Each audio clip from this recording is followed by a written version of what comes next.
Hi everyone, my name is Suneela Mubayi. I'm from New York. I translate from Arabic, and I'm going to read pieces by two Iraqi poets that are considered marginal anti-establishment vagabond. The first was Husayn Mardan. He lived from 1927 to 1972, and the piece I'm going to read by him is called The Nightmare from 1971. Above the pale lamp stood the black bird. The sea was behind the street. Stop! Terror invaded me. From which side does this voice come? I stared at the night into its veins, swollen with darkness. Where was I before this moment, when I felt a breeze cold like the edge of a blade? Come back, ghost! An ambulance went by quickly, then vanished, and silence prevailed again all around. I know not the place I'm walking to. And he said, "O ghost," but I didn't die. I moved another step forward, and it seemed my feet had the echo of a drum. Isn't it enough for you to die once? Ghosts also die. Ah, I saw the sparrow flutter its wings. It was flying in the open air, approaching my face, was it? It was carrying my face. Why do you want to know the truth, huh? How blind you are. The street will come to an end and nothing is left but the sea. Suddenly the lamp was extinguished, and a faint song became louder.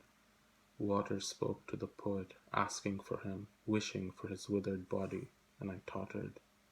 That was my body cast on the pavement, and the tumult broke out around me. Who brought it to this land? Raise it higher. It's intoxicated. I'm drugged with love. I screamed with tremendous rage and crawled forward. The lamp had been lit and the bird vanished. Then I reached the sea. The second poet that I'm going to read from is Iraqi Assyrian. His name is Jan Dammu, and he lived from 1943 to 2003, dying shortly after the US invasion of Iraq. Dedication. My love, your mouth is an electric donkey where my teeth travel with the wind. Untitled. Neither the mountain nor the shirts of the dead prevail over the day of the departed. So take then or leave these worms that graze in the pasture of the chessboard. Knives are our arena, but it is beer which topples the precious stones that perilously into the foam of droves. Does language sleep within language so, or kick it and cause it to flood? Whether death or mirage, the city will remain shut. We will not abandon Mars as long as the potato is the driving force of existence.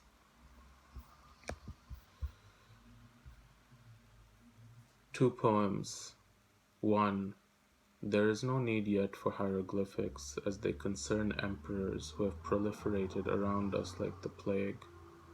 As for the outermost corners, magnetized by moronic gladiators, it is better they should be ignored or gifted to an ordinary poet.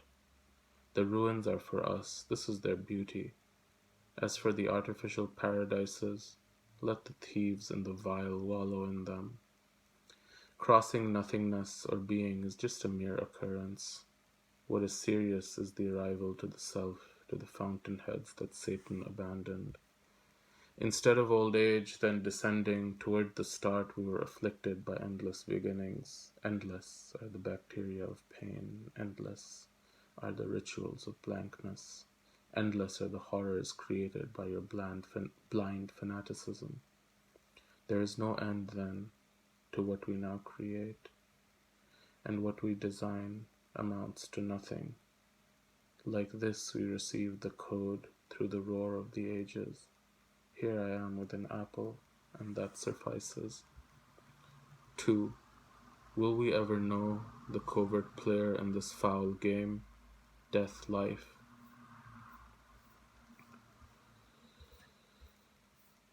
And finally, the last poem, The Echo of Frogs. Frogs smell the odor of a poem. It is just the same as runes or a piece of paper. But whenever the poem becomes heavy with surging despair, its result is in doubt. Indeed, I have learnt to write with the simplicity of a soldier or a barren spring. How ridiculous, such chaos! O things, are you determined to not articulate? What a paradox. If only I were able to be what I am, or die along with the death of the echo. The poem The Nightmare by Mardān, and then the two untitled poems by Jan Dammu were both published on Asymptote. Thanks. Have a good day or evening, and hope to hear back from you guys. Bye.